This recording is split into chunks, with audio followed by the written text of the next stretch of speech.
નમસ્કાર વિદ્યાર્થી મિત્રો, લિબર્ટી સ્કૂલ દ્વારા આયોજિત ઓનલાઈન વિડિયો ક્લાસમાં તમારું ફરીવાર સ્વાગત છે।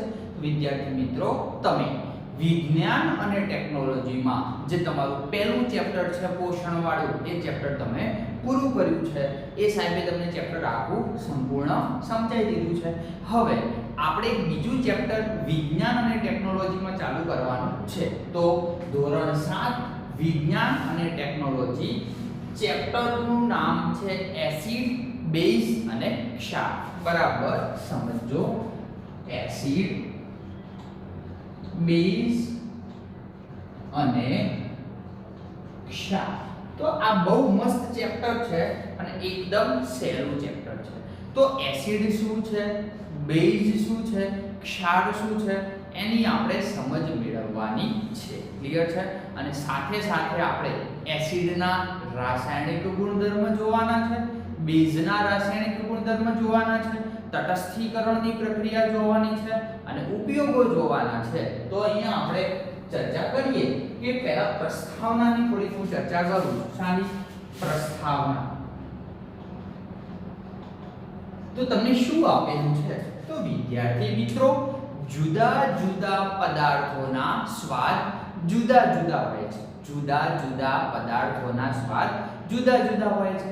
જેમ કે હું ઉદાહરણ તમને આપું કે એકદમ ખાટી કેરી આપણે ખાઈએ છીએ ત્યારે આપણને એનો સ્વાદ કેવો લાગે છે?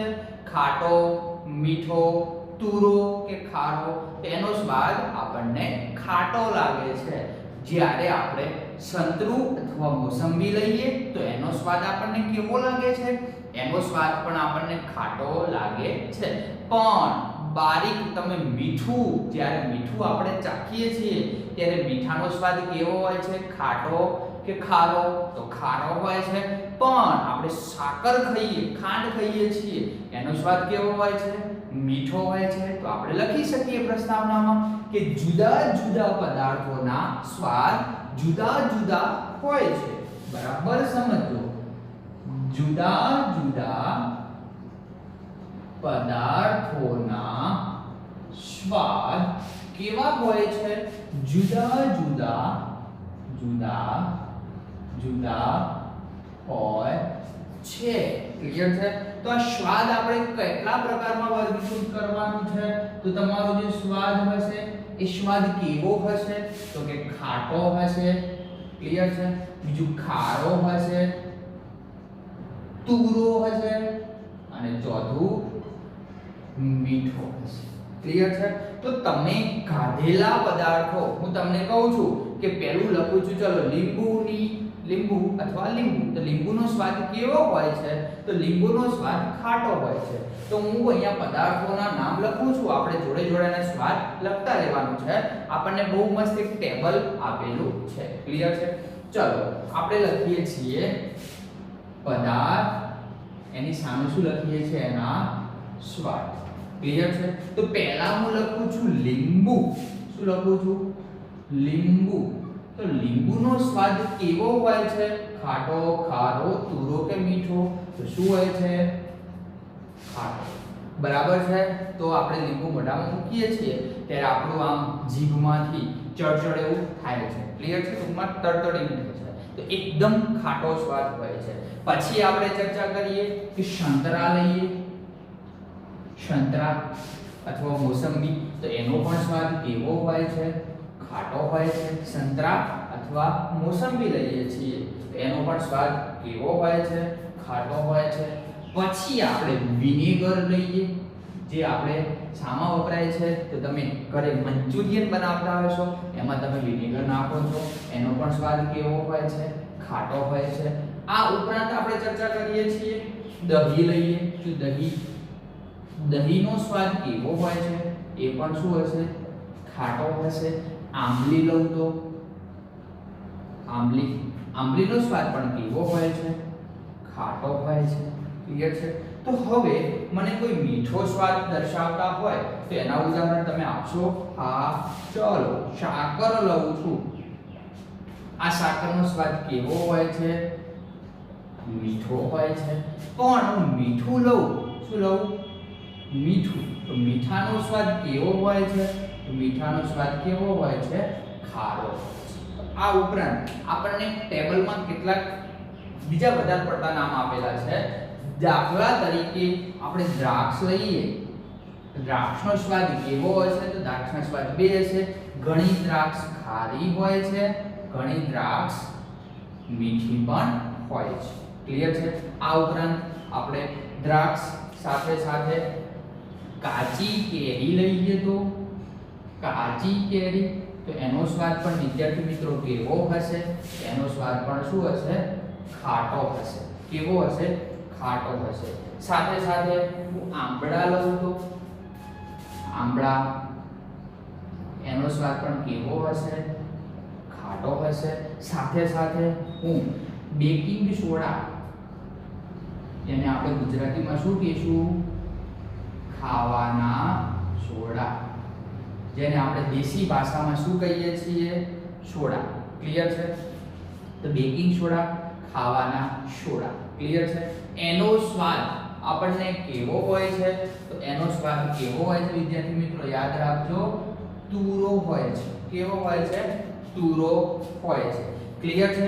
આમ ચર્ચા કરીએ છીએ કે જુદા જુદા પદાર્થોના સ્વાદ જુદા જુદા આપણને જોવા મળે છે. અહીંયા આપણે લખ્યું છે કે પદાર્થ અને એનો સ્વાદ. જો લીંબુ લઈએ તો ખાટો હોય છે, સંતરા લઈએ તો ખાટો હોય છે, વિનેગર લઈએ જે આપણે મંચુરિયન બનાવવા માટે વપરાય છે, એનો સ્વાદ પણ ખાટો હોય છે, દહીં એ પણ ખાટો હોય છે. તો આમાંથી બધાના સ્વાદ તમે ટ્રાય કરેલા છે. ક્લિયર છે? આગળ ચર્ચા કરીએ કે મીઠું હોય તો ખારો હોય, દ્રાક્ષ હોય તો દ્રાક્ષ બે પ્રકારની હશે, ઘણી ખાટી હશે, અથવા તમે જે ઓલી કાળી દ્રાક્ષ લાવો છો જે એનો સ્વાદ અમુક દ્રાક્ષ મીઠી પણ હોય છે. કાચી કેરી લઈએ એનો પણ ખાટો હોય છે, આંબળા લઈએ એ પણ ખાટો સ્વાદ ધરાવે છે, બેકિંગ સોડા લઈએ એ પણ શું છે? ખાવાના સોડા છે, એ પણ તુરો સ્વાદ ધરાવે છે. આમ ચર્ચા કરી શકાય છે કે જુદા જુદા પદાર્થના સ્વાદ જુદા જુદા હોય છે. તો હવે આપણે થોડીક ચર્ચા કરવાની છે એસિડ અને બેઝ. શાની ચર્ચા કરવાની છે? એસિડ અને બેઝ.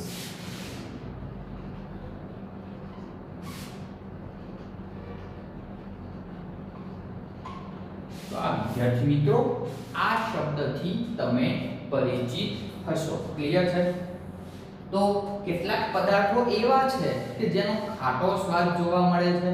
તો ખાટા સ્વાદવાળા પદાર્થો તો આપણે લખી શકીએ કે દહીં, લીંબુ, આંબલી, વિનેગર,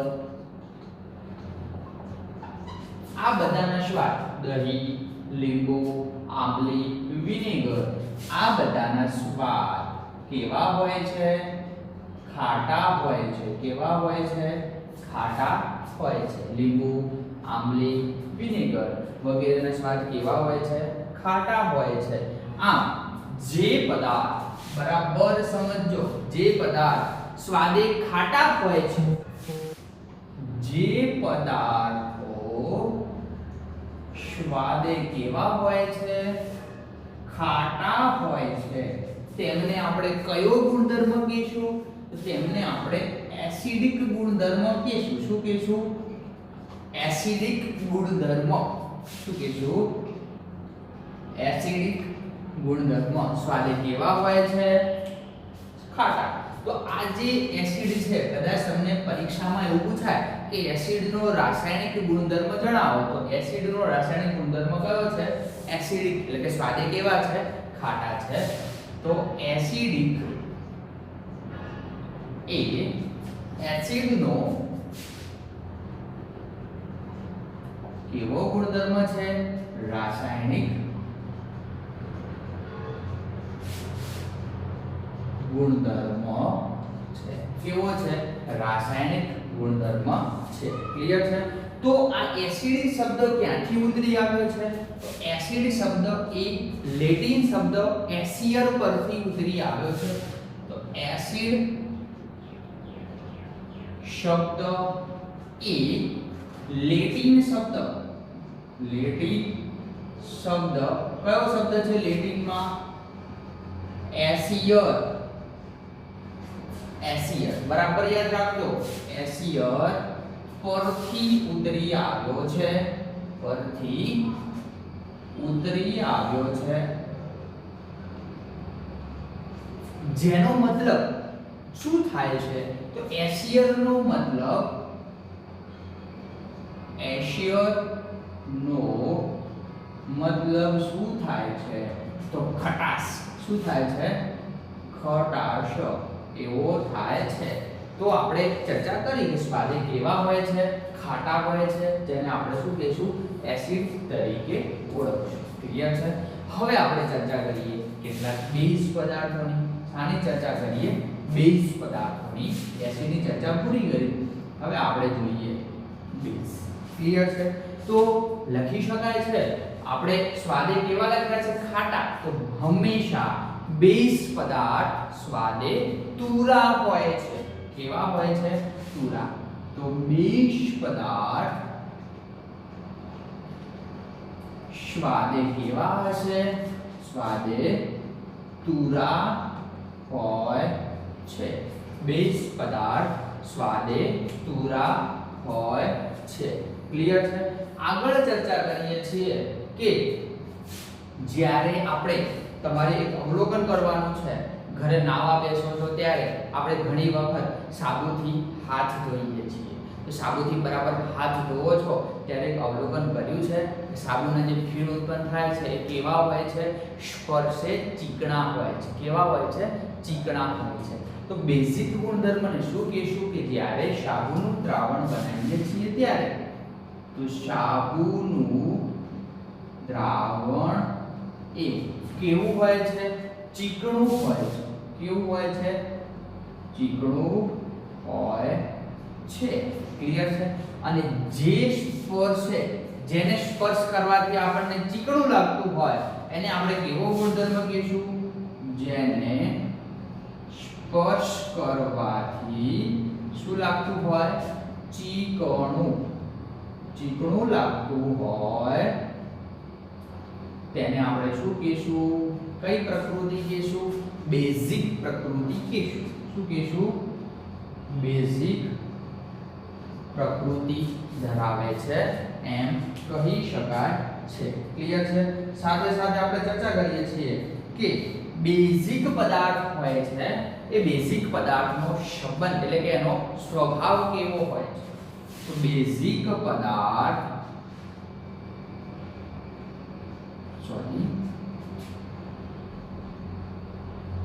પ્રકૃતિ કેવી હોય છે? બેઝિક પ્રકૃતિ હોય છે. ક્લિયર છે? તો આપણે અહીંયા શું ચર્ચા કરી છે કે પ્રસ્તાવનામાં જુદા જુદા પદાર્થોના સ્વાદ જોયા છે, એસિડ વિશેના થોડા ગુણધર્મ જોયા, થોડા બેઝ વિશેના જોયા. ફટાફટ આટલું લખી નાખો પછી આપણે આગળ જઈએ.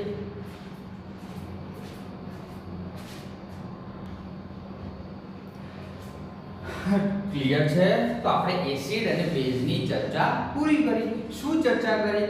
જે પદાર્થો સ્વાદે ખાટા હોય છે એમને એસિડ કહીએ, જે પદાર્થો સ્વાદે તુરા હોય છે એમને આપણે બેઝ કહેવાના છે. શું કીધું છે? જે પદાર્થ સ્વાદે કેવા હોય છે?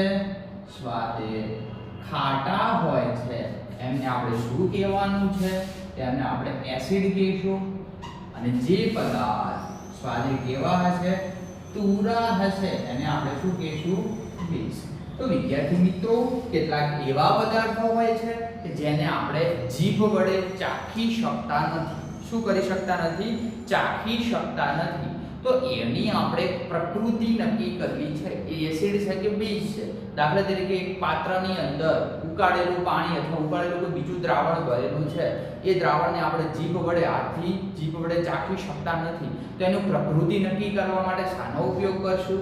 તો જે પદાર્થને જીભ વડે ચાખી શકાતા નથી તેની પ્રકૃતિ નક્કી કરવા માટે આપણે સૂચકનો ઉપયોગ કરશું. ક્લિયર છે? તો ધ્યાન આપજો. વ્યાખ્યા લખું છું. સૂચક જે પદાર્થ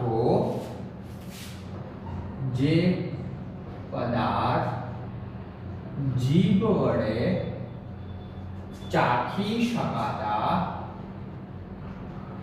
નથી તેમની જીભ વડે ચાખી નહીં શકાય એનો મતલબ શું છે? એસિડ છે કે બેઝ છે આપણે નક્કી કરી શકવાના નથી. તો જે પદાર્થ જીભ વડે ચાખી શકાતા નથી તેમની પ્રકૃતિ નક્કી કરવા માટે જે પદાર્થ વપરાય છે તેને આપણે શું કહીશું?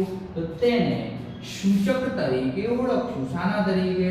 સૂચક તરીકે ઓળખશું. તો ટૂંકમાં સૂચક એટલે શું? તો એવો પદાર્થ કે જે આપણને એસિડ છે કે બેઝ છે એ પારખી આપે છે. એક જુદા જુદા બે પાત્ર લીધા છે, એની અંદર દ્રાવણ ભરેલું છે. કયું દ્રાવણ એસિડનું છે, કયું દ્રાવણ બેઝનું છે આપણે નક્કી નહીં કરી શકીએ. આપણે એસિડ દ્રાવણને જીભ વડે ચાખી શકશું નહીં, એનો સ્વાદ નહીં અવલોકન કરી શકીએ. તો એનું આપણે પ્રકૃતિ નક્કી કરવા માટે શાનો ઉપયોગ થાય છે? સૂચકનો ઉપયોગ થાય છે.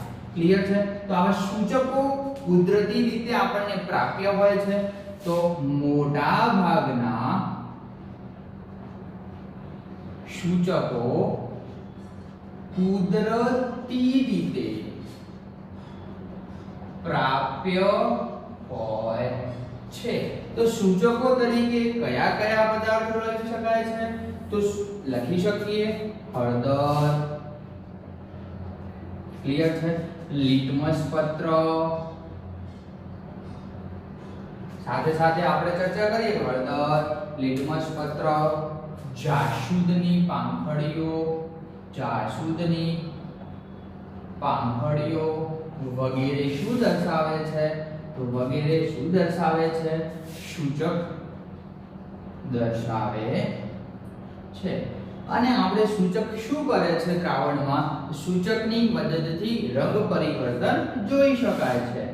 સૂચકની મદદથી રંગ પરિવર્તન જોઈ શકાય.